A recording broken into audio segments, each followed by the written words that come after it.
All right, welcome to our meditation class Thursday night. Good to see everybody. It's not always easy to come up with a topic every week, you know, but this week I kind of went back to something that's required of a student within the first few months of training, and that's reading this book. See if it works. You can see that. Zen and the Martial Arts by Joe Hyams. I do believe it's one of the best or greatest martial arts books written. Particularly, it's in more modern times, even though it was, I think, late 70s.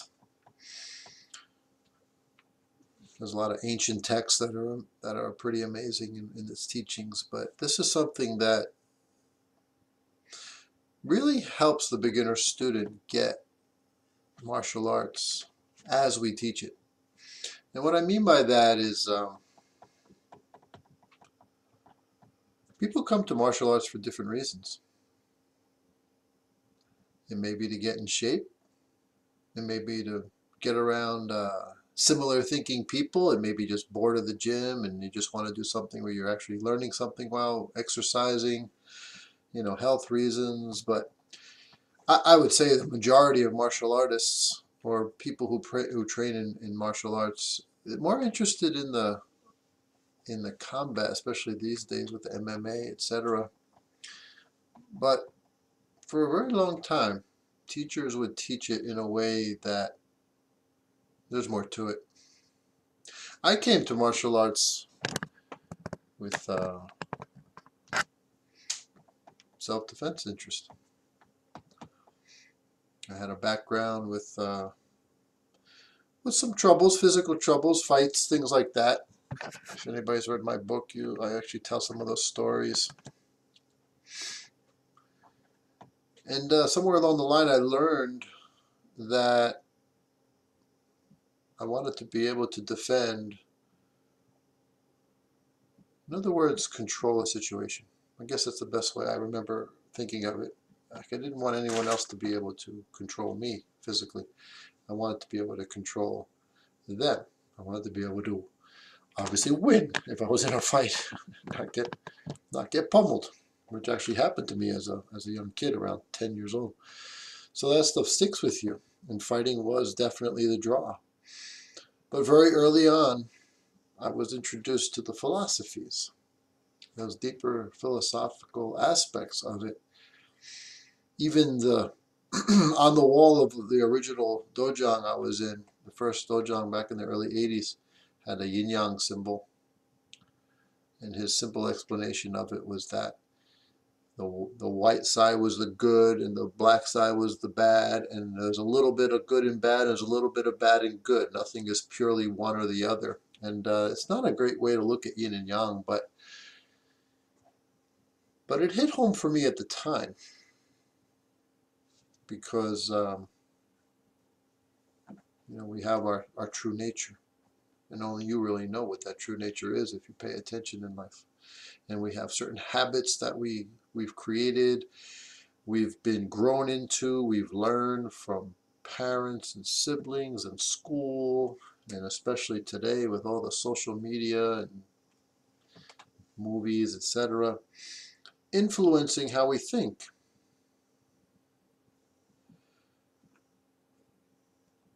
But the second teacher I learned from was also a prolific writer, Dr. Yang. And right in one of his books, he said that he learned from his teacher that the purpose was not fighting.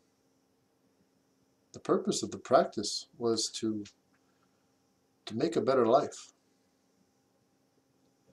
And so even our own students in our school who've been there for years, I see that they miss some of that. I see in other words, you get exposed to something and then it influences you, and then life can get in the way of your practice. And what I mean by your practice is maybe physically you still practice, but Another teacher that I met at a retreat one time, was lots of teachers there, and just listening to his lecture, and he said you should practice 24/7. So when people think of their punching and their kicking and throws and forms and throwing palm strikes, fanjang, all the things you do in class, the question is, what happens when you leave the dojang, or what happens when you leave your practice area? How do you interact with others? How do you do your job? How do you do anything? Because you want to keep practicing. You want to live your life in a way that practice is always with you. So it makes your life better. You know yourself better through the practice, through the challenges, through the learning and experiences, and even of course, working with others, sparring, watching somebody who's better than you, and maybe you feel some jealousy. Over the years, many people have been in the school for a long time, and then somebody else comes along and they surpass them because they train harder. And what happens to you in a situation like that? Does your jealousy ruin your practice? Do you get anger? Do you feel anger? Do you get depressed? Do you get mad at that person? Do you not like that person because they make you feel bad? I think the best response is to get challenged. If somebody comes in and is doing better than you, get challenged. Try to do better. So, without even going into the book itself, other than the table of contents a little bit, because the subject line just pretty much internalized through a lifetime of always striving to practice 24/7. That is the Zen in the martial arts. Bring it into your day-to-day life. So Zen in the martial arts is the first chapter. Second chapter is empty your cup. Empty your cup. So there's a story of a very hardworking martial arts practitioner who was seeking out the greatest master. And he had trained with the best around, and he brought his level to very high. He could punch harder than most, he could punch faster than most, and very few could touch him in a sparring match or fighting. And so he heard of this great master in the mountains, and he goes up to see this master. And he starts telling him of all his accomplishments and how nobody's faster than him, and nobody can hit harder than him, and he's got the best kicks and all these things going on and on about all his experiences. Then he asks this old man, he says, so can you teach me anything? And the old man just goes to get the 2 cups of tea, and he's listening and he's pouring. And as the guy, I don't know if you really, I heard you're very good, but I've done so much already and I've trained so hard, so I'm very good. I don't know if you can teach me anything, but if you can, I would like to learn it. And the master's pouring the tea and pouring the tea, and suddenly it starts running all over the table. And this younger practitioner saying, oh, old man, what are you doing? You're making a big mess. And the old man just looks at him and says, your mind is like that cup, too full, nothing left to give you. Go away. And that's where the saying, empty your cup, is from. You want to learn something from someone, whether you're a musician or engineer, carpenter, whatever. The worst thing you could do with your time with that person is to tell them all about what you know better, or argue in any way. And I've been doing this long enough and seen thousands of students over the years, and every once in a while I come across someone who Well, there was a time years ago I would teach privately. There was a certain number of hours a week I would devote to teaching people privately because that's what they wanted. So, okay. And every once in a while there'd be one who I would teach something and then they'd argue about it. What about this? What about that? And I remember that class just sucking my energy, we'll say. Because everything I would teach, I'd have to over-explain rather than have that person practice what I think is best for them. And so it wasn't long after that period. There were two things. One was that guy, and then there was the one where people come every week, and it's like what you taught them the week before or the month before, or they don't know it anymore. They forgot. They just came for that hour or 30 minutes of private, and they forgot. And so two things there. One, spending all this energy trying to convince the person that what I'm teaching them is what they either need or is right. And the other one was just teaching the same thing over and over, which I can have all the patience in the world, but if you just want to waste your time, waste your money, I don't know that, time is not something I can get back. And so there was, a long time ago, I just cut all private classes. I didn't find it to be very valuable use of my time. And then we designed the school in a way where the group classes are, in my opinion, much better. Because unless you're going to take information, you basically shut up, take information, and experience it. When I learned from my teacher, he would tell me things like, if I give you a big meal, you have to taste it, chew it, digest it, before you can ever really understand it, to explain it to someone else. Obviously, if the food became the teaching, you have to understand it, experience it, digest it, before you can pass it to someone else. And so he taught how to look from person to person and what they need. So even though there's a curriculum everybody learns, not everybody needs the same information. Same information, but maybe not the same amount for each thing. This person needs more of this. This person needs more of that. And so the more advanced the person gets, the more you can see those needs. Best way to be the best student and the best martial artists, know how to empty their cup so they can absorb and then digest and then see if it really makes sense.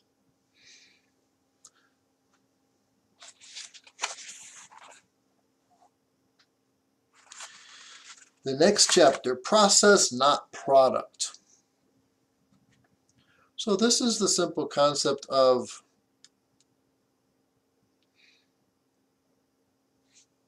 the journey, not the destination.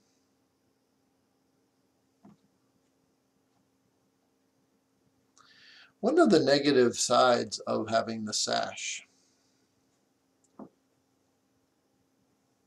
the positive side is because the Western mind loves goals. So it helps you to strive for something. And it gives you some sort of way to gauge your progress because, oh, now I'm wearing a yellow sash or I'm wearing a green sash. Which is a bit of a boost to the ego, makes you feel pride, and may or may not be a good thing, but it does tend to get people through who are more serious to feel like they're making progress so that they can continue to be motivated. But the best students, the motivation comes from within. That you literally want this training to make your life better. And you take the teaching very seriously, this 24/7 concept, right? And so Every practice, you do the best you can. In fact, every drill, you do the best you can. You're throwing palms, you're doing Zhang, walking the circle. You do it the best you can. But I'll even take that further. Every rep, doing the best you can. Absolute focus. Feel what your body's doing, how it moves, what is correct, right? You don't really know what's correct when something's new. So you learn something, you practice it, you come to class, maybe you get corrected. Now the question is, what do you do with that correction? If the mind goes to, oh, I'm never going to make a black sash, or I'm never going to make a yellow sash, or whatever that, if that goal is the main thing, then your whole focus is on when am I going to test and when am I going to, it's the wrong thinking. What you should be doing is focusing on the rep that you're doing right now, and do I have anything I can apply to it that maybe I learned this week?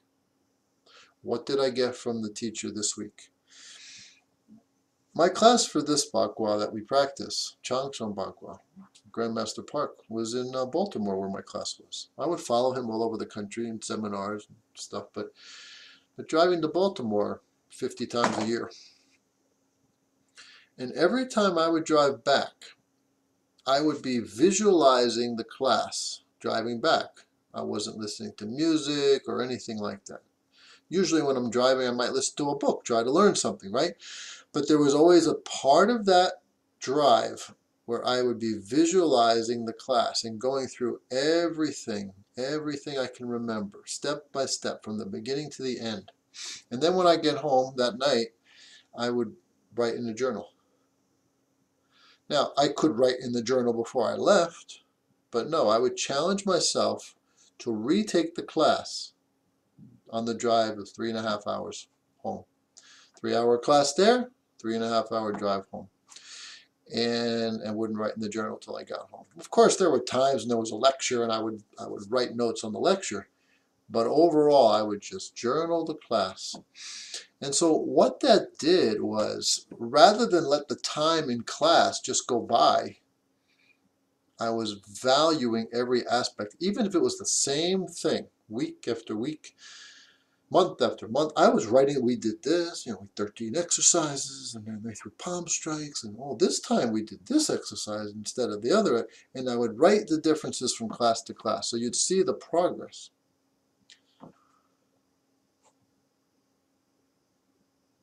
When you take a class that seriously, when you take learning that seriously, you don't forget. Because you take something new and then you practice it. It takes a minimum 100 days in a row, pretty much, before you really got it. Otherwise, what happens is you learn something, you go home, you get busy, you come back the following week, like the private student I mentioned, students, some of them, they come back the following week, and I say, do such and such. And they say, Sifo, can you show me that again? I don't remember. Sure. That's not good. Because I was very eager to learn more. Is the teacher going to teach you more if you don't remember what he taught you last? So people who have no patience in the journey, that they want to learn new because they're bored, you have to realize, as a teacher, it's very fun to teach, especially when a student takes it seriously and is actually applying it. You get energized. I can say my daughter right now with softball, she has a pitching coach.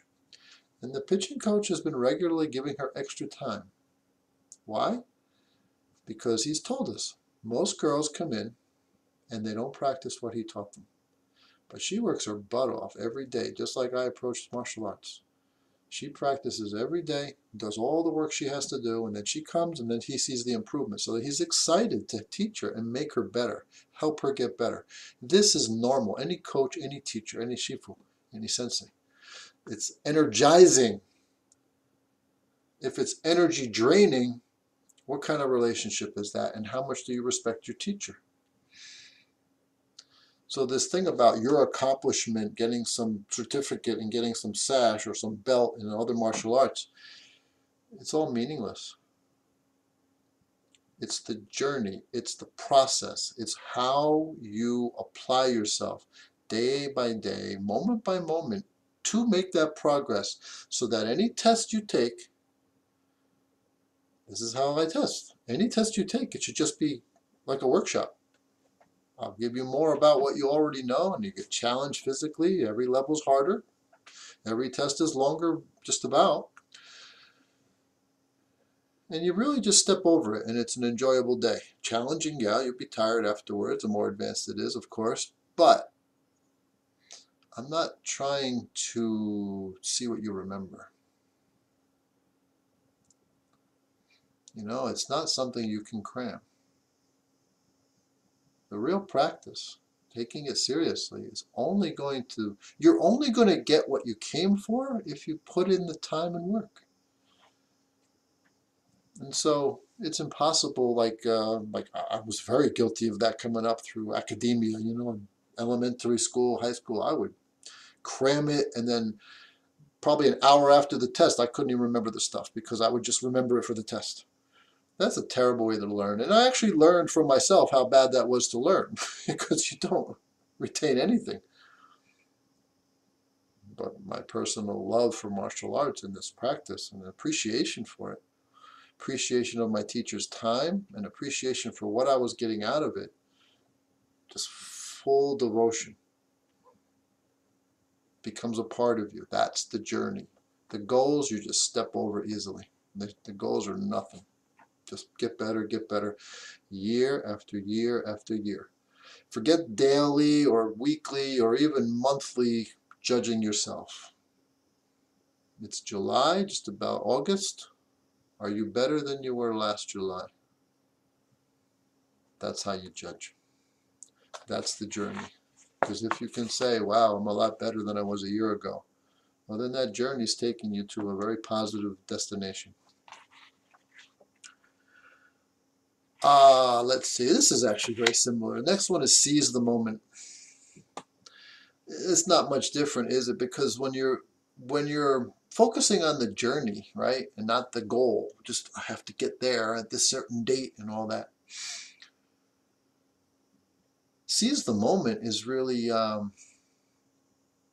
valuing the here and now. It's so easy to be remembering the past, maybe feeling guilty, worrying about the future, spending energy in times that are not here, not now. You know, you have an opportunity to work with a partner. Seize the moment. Make the most of that opportunity. You have an opportunity to come into a class. Seize the moment. Make the most of that opportunity. A lot of you show up every week for meditation class. You know, how much do you take from it? It's not that every word I say is so brilliant, but you get something that helps you, makes it worth it. Hopefully that's why you returned every week. Because there's something, I'm not teaching punching and kicking here. You have an opportunity, you grab it, right? You know, seize the moment in your life. Could be time with a spouse, girlfriend, boyfriend, time with your children. Like, what do you do when you have those chances? How do you spend your time with your children? Is it a good time? Are you making the most of that time? Do you actually live your life? Because this moment is eternity. It's ongoing. It's always this moment. It's never yesterday, it's never tomorrow. That's your illusion, that's your delusion. When tomorrow comes, it's today. And you can only do anything right now.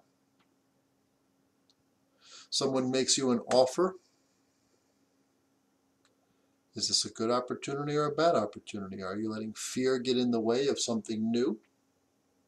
Or do you seize the moment because it came out of the ether, out of the universe for you, some opportunity? Do you seize that moment and go for it? Because there's a good chance it showed up in your life for a reason. It may challenge you. You may grow from it. You may benefit greatly from it. You may learn a powerful lesson that helps you take the next step in this life to make, again, a better life. All right, another chapter. Okay, conquer haste. So going back to Yang Jingming, and I should say these are not examples from the book. I'm covering the topics just by looking at the table of contents, okay? Reread the book. I bet you get more out of it the second, third time. But conquer haste. So Yang Jingming had this, any success in life, especially in martial arts like Kung Fu, takes three things: patience, perseverance, and a strong will. Really, to be great at anything. We use concepts like show up, right? You got to show up, you got to train hard, you got to train right. And then you got to have patience. You see, again, patience. And then meditate every day, but patience. Let's focus there for a second, because conquering haste is about conquering patience. Conquering haste is this, I got to have this right now, right? This instant gratification, which is a huge problem today, worse than ever. It seems to get worse every generation, really. Got to have it now. You know, spending too much, more debt, whatever, so I can do it now, so I can have it now. And conquering haste is like practicing patience, meaning I'm driving my kids somewhere, let's say it's a couple hours away, and it's like every 10 minutes they're asking, are we there yet? Are we there yet? Are we there yet? How much longer? I teach the kids in the long fist class, the children's program. I say, patience. It takes how long it takes. It takes how long it takes. So whatever goals you have for yourself, whatever you want now, whatever you want to buy, or, you know, maybe it takes how long it takes could be saving the money for something so you can pay cash. No debt, no credit card. Maybe it's a skill, like, when will I be able to strike with real powers to defend myself? It takes how long it takes. No matter how fast, no matter how many strikes you make every day, it's still going to take you your special amount of time, which is different than everybody else. One person 3 weeks, one person 3 months, one person 3 years, one person never gets it, which is usually a problem here.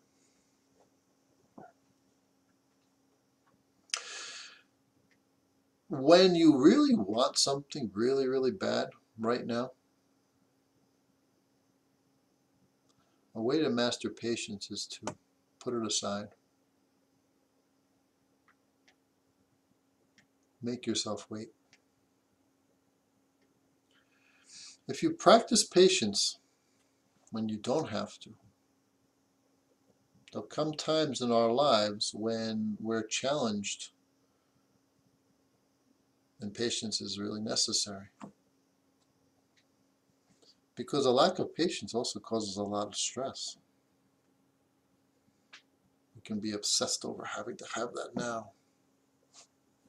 If you practice not having it, like let's say there's this amazing grandma made cookies, and they're the greatest. They smell so good. They're your favorite thing in the world. And she puts them out for you, and you say, I'm going to wait until 7 o'clock. I'm going to challenge myself not to devour those cookies. I'm going to wait a few hours. Let's say it's 4 or 5 or even 6. I'm going to wait. I'm going to give myself an hour. I'm going to come back to those cookies so that you develop self-control. You think about that. Conquering haste.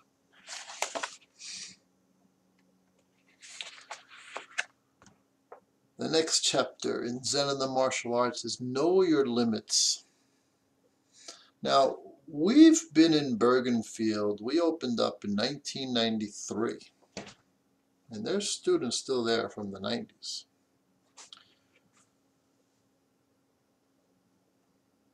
We're all a little older.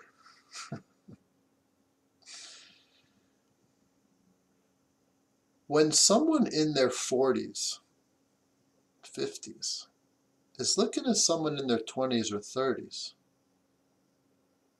should they be comparing what they can do with what you can do?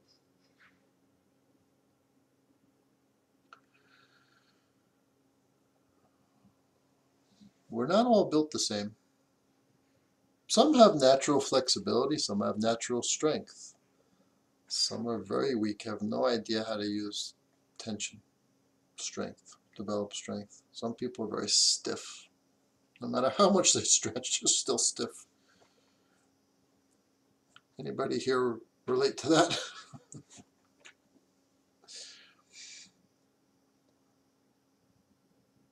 How do you make what you can do work best for you? If someone can stand face to face and kick you in the chin from right there, just raise the leg straight up and kick you in the chin, but you can barely reach the groin, should you be worried about kicking someone in the chin? Get real good at kicking the groin, because I guarantee you that'll work real well. It can be that simple. We can't turn back the clock. What we can do is make the most of what we have and what we are. Now, knowing your limits and being limited by your own beliefs are two very different things. In other words, let's say self-defense was your focus. In a self-defense situation, you do not use your weaknesses. You use your strengths. You go with your best stuff. Train your weaknesses to make them strengths. But in a real situation, you have to go with what's best. Nothing fancy. You need to be very clear. What are you best at? So that's sort of like working within your limitations. But then there are those that, let's say they make it to green sash and they say, wow, that was such a hard test. And it is. I'll never make it to second green. And brown and black, forget about it. Green was too hard. You see, now you're against yourself. Now you're working against it. Now you're putting limitations that are false limitations, because you have no idea over time what you can accomplish when you stick to the journey, right? Stick to the plan. Train regularly, continue to get better year to year to year. We do not, and everybody here knows, we do not rush people along worrying about those sashes, those ranks. You literally have to, it's like putting up a building. The foundation has to be strong before you can build the first floor. And then the first floor has to be sound and firm before you can build the second floor. So if the first and second floor are weak, how are you going to make a third floor? You'll come crashing down. This is a waste of time, waste of energy. That's why, a little bit back to patience, it takes how long it takes for you to get the curriculum at that level, because the curriculum is not a bunch of stuff to remember. The curriculum is skills, setting the foundation before the next level. It's like climbing a ladder, one rung at a time. You can't jump to the top. You know, you can easily go buy a sash for whatever, how much they cost, 15, 20 bucks, I don't know, maybe less. You can go buy it, right?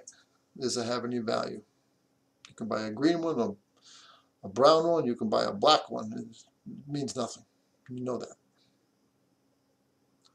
It's what you do to get there that makes that have value. And that's something that we will never stop, no matter if I even have just one student. That student's going to be challenged to ever make progress, because that's the best way for that student's experience of martial arts. That's the best way that I know how to not cheat that person. You decide what you want to get out of it. But this art provides. It is really one of the greatest examples of what you put in is what you get out, because there's so much there. How many times I've said, no matter how many years I practice, I'm still working on it. And I can't do physically what I could do 20 years ago. You think about that. 30 years ago? No. I work within my limits now, within my capabilities now, keeping my energy through the day to still make progress. It's very different. Body changes, mind changes, understanding changes. You work within all of those.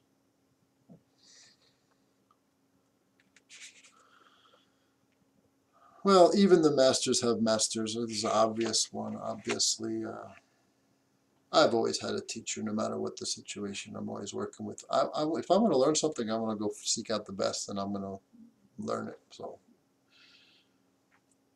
you know, travel wherever. But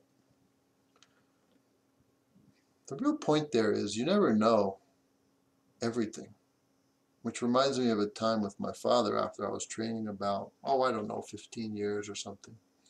And we got in a conversation somehow, and he said, "Don't you know enough yet?" Yeah, Dad never got it. Dad has moved on beyond this physical realm. And I love him, of course. Grateful to him. God bless him. God bless his soul. But he never got my training in martial arts. Never quite understood it. Because he was a company man who worked decades and got his retirement. And that's an old way that doesn't really work today anyway. But how about dedicating yourself to something that is actually spiritual? Something that actually affects everything you do, not something where you punch a clock and you just count hours, trading hours for dollars, and then you come home and watch TV. Think about it. You hate the job. You can't wait till time is up, right? In martial arts, it's not a collection of, the real martial arts, as I've learned them, and specifically in Bagua Zhang, it's not an art where you're collecting this much and you're done. You continue to make progress because it's such a sophisticated and deep art. It still intrigues me. There's so much there to learn. And frankly, that is the Zen in the martial arts as well. The practice, getting you closer and closer to who you really are,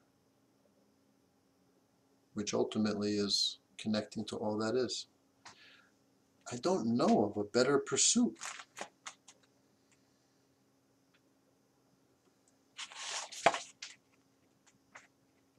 One more thing I'll say about that is that my Shifu said that his Shifu told him, nature is your Shifu. And that is one of the most profound statements when you really think about it. Who can know nature 100%? It's constantly changing.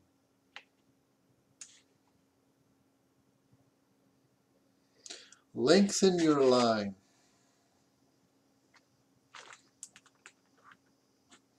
The example in the book is the teacher drawing a line. Let's say someone draws a line in the sand and asks you, how can you make that line shorter? Most people will try to cut it. Cut the line down. Make it shorter. Make it in pieces. And then the teacher draws another line next to it and makes that one longer. Now what happened to the other line? It's shorter. Now what does that mean?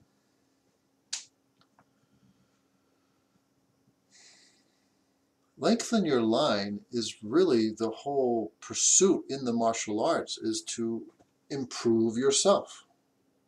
How do you make a better life? You have to improve yourself. It's not about fixing others. It's not about making others less than. When I was training, when I first came to Grandmaster Park for Bagua, let's see, I was practicing 7 years. I had about 4 years of Bagua practice already with another teacher. And I came in and I was about, I was the new guy in town. And I was young, I was like 25. And there was sparring. So one of the guys was a prince from the Middle East, literally, very rich, a lot of ego. And we would enjoy sparring together. But in the beginning, of course, he'd beat me up, he'd knock me down, he'd get over my defenses. He knew this Bagua, and I didn't know much. I just knew what I knew before, but this Bagua worked better. So he would take advantage of that. But what I would do is go home and research what he's doing to me, and then utilize what we're learning, which was primarily the footwork at the time. And I would imagine him trying these things he would do, and then I would defend against it using visualization. And I made it very real. And I practiced like crazy. And within weeks, suddenly I'd go there, and he would try one of these things that would knock me down, and he'd end up getting knocked down. And he would get very frustrated. He'd get mad even. Because here I'm 4 years less than him, but within a few weeks of working hard against what he liked to do, psh, what happened? Did I make him worse? No. I practiced harder and got better. He stayed the same. That's lengthening your line. You improve yourself, never worrying about others. You don't worry what others do. You don't worry what others say, what they think. I can't tell you how many students, both in my time coming up and students we've seen at the Blue Dragon, how people make this great progress over a certain amount of time, and especially some of the most gifted, where it comes easy physically for them. And, other students just come and practice, and they see how good that one is. And then that one's gone. And then many times in the kids program, many times in the adults program, because they got bored. And so I would always tell students, I will take the tortoise over the hare any day of the week, all day long. That's the dedicated student who just does the work, shows up, and lets time go by. With that consistency, they will be far better than that one who was so gifted who quit.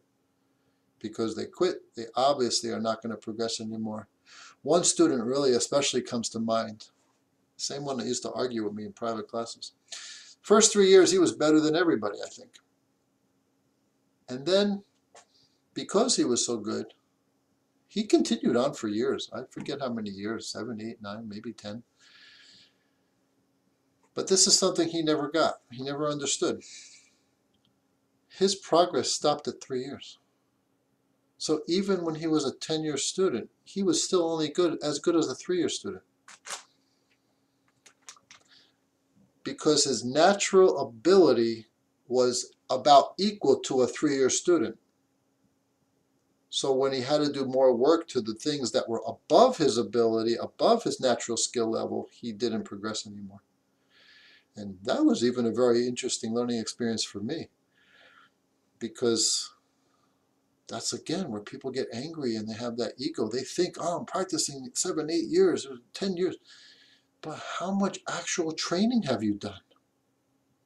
You can brag that you practiced for 20 years. You're in the school 20 years, but if you didn't practice much, you're no better than a beginner a lot of times. The people who find it easy can only go so far before they get challenged. This is an art that will challenge everybody. And if you don't take that challenge very well, your progress stops. And so what happens, there's the hare jumped out already. He's like a 3-year student within a year. He's already like a 3-year, and then gets to that good. The tortoise continues and gets better and better and better and better. That's the much better student. Progress over time.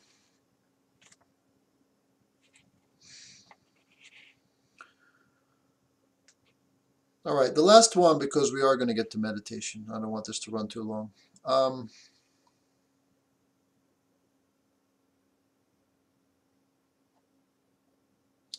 So the next chapter is Do Not Disturb, and just a quick word about that. Who's in control of your time? That's really what that is. Do you control your time? Many people in work, they have a lot of work to do. Maybe they're the boss. I hear this from a number of managers, actually. It's a fairly common occurrence. So they have a lot of work to do. And they manage others. But the others keep popping into their office, asking questions about this, that, and the other thing, what to do, because he's the manager, which is his job. But what that does to that person is it keeps pulling their focus off track to the other person's work. So they're all over the place now, not getting their own work done, which is then stressful for them. Does that ring any bells for anybody? Maybe you have a project to do and you get some notification on your phone. Some text came through, a message came through, an email, whatever. And then you take your mind off this task and you go over to the email. You go over to the text. And now you start talking to that person. This is not a smart way to use your time.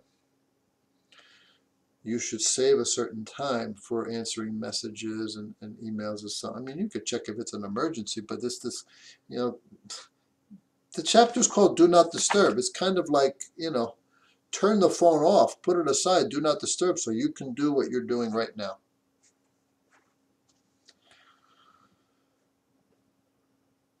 Another thing with this chapter that I remember is